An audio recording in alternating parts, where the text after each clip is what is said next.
পরমের diary YouTube চ্যানেলে আপনাদেরকে অনেক অনেক স্বাগত জানাই।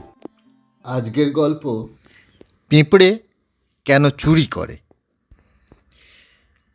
পিঁপড়েরা আগে এমন চোর ছিল না।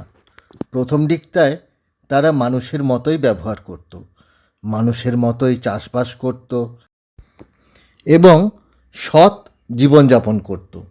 কিন্তু তারা নিজেদের পরিশ্রমলব্ধ জিনিসে সন্তুষ্ট না থেকে লোভে পড়ে অপরের দ্রব্য চুরি করতে শুরু করলো।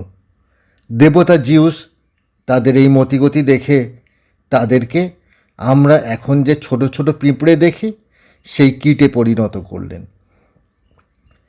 পিঁপড়েদের দেহ পাল্টে গেল, কিন্তু তাদের স্বভাব পাল্টালো না। এদিকে ওদিকে ঘুরে ফিরে এখনও তারা সেই আগের স্বভাব মতোই অপরের শ্রমলব্ধ যব, গমের দানা, চিনি, গুড় সব চুরি করে নিজের বাসায় নিয়ে যায়। আজকের গল্পটির নীতিকথা হলো, শাস্তি পেলেও দুর্জনদের স্বভাব বদলায় না। কাল দেখা হবে আরও একটা নতুন গল্প নিয়ে। ততক্ষণ ভালো থাকবেন, সুস্থ থাকবেন। টাটা।